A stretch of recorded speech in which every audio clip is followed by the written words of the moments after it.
છે અને મેં આ મૂવીમાં ટોમનો રોલ પ્લે કર્યો છે, ટોમ એન્ડ જેરીમાં. તને આ સ્ક્રિપ્ટ કેવી રીતે મળી અને તે કેવી રીતે ફિલ્મ પસંદ કરી? મેં આના માટે અમદાવાદથી બરોડા જઈને ઓડિશન ક્રેક કર્યું હતું અને મને પહેલાંથી આમાં થોડુંક ઇન્ટરેસ્ટ હતો અને હું 6 વર્ષનો હતો ત્યારથી હું નાની એડ ફિલ્મ્સ અને એ બધું કરતો હતો અને ત્યારથી મને થોડુંક હતું કે આવી રીતે એક ફિલ્મ કરવી છે. ખાસ તારા રોલ વિશે કે?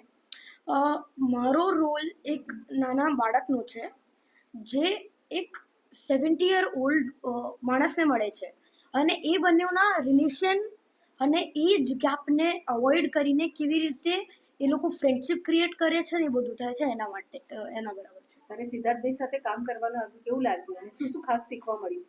મને બહુ જ મજા આવી. એટલે એમના જોડેથી હંમેશા બહુ જ બધી વસ્તુઓ શીખવા મળે છે કેમ કે એમની જોડે એટલો બધો એક્સપિરિયન્સ છે કે એમને એટલું બધું ખબર છે કે આપણે એમની જોડે રહીએ ને તો પણ બહુ જ વધારે ટાઈમ લાગે એમની બધી વસ્તુઓ જાણવામાં કેમ કે એમને બહુ જ નોલેજ છે આ એક્ટિંગ અને એ બધાનું.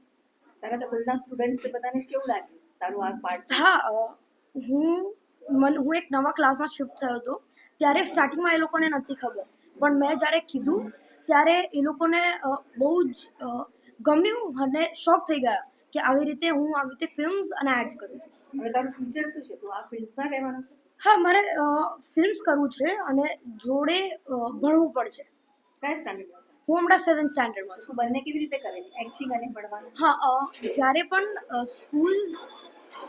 પણ આવું શૂટ હોય છે કે પ્રમોશન્સ હોય છે ત્યારે મારે સ્કૂલ સ્કીપ કરવી પડે છે પણ પછી સ્કૂલ પણ સપોર્ટ કરે છે તો એની જોડે હું કવર અપ કરી લઉં છું. ખાસ કરીને કોઈ તમારો યાદગાર અનુભવ તમે કહેવા શૂટિંગ દરમિયાન તમે સોંગમાં જોયું હશે અમે લોકો હતા અતાપી વન્ડરલેન્ડમાં.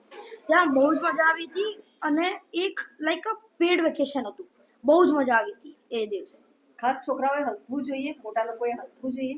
હા, આ મૂવી આખી હસવા પર અને હ્યુમર જ છે. બહુ જ મજા આવશે હું કહું છું. હું સિદ્ધાર્થ રંધેરિયા આજે અહીંયા જે બેઠો છું તમારી સામે અમારી આખી આ ટીમ છે. મારી આવનારી ફિલ્મ જે 28મી ઓગસ્ટ રક્ષાબંધનને દિવસે રજૂ થવાની છે સિનેમાઘરોમાં.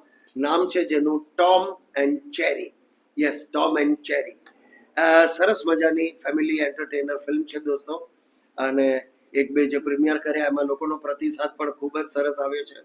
તો જરૂરથી રક્ષાબંધનનો દિવસ છે એટલે આઈ વુડ રિક્વેસ્ટ બધાને કે સાંજ પડે રાત પડે આખા ફેમિલી સાથે એક ઉજવણી કરો અને યાદગાર ઉજવણી રહેશે કે આપણને યાદ છે એ રક્ષાબંધનમાં આપણે આ પિક્ચર જોવા ગયા હતા.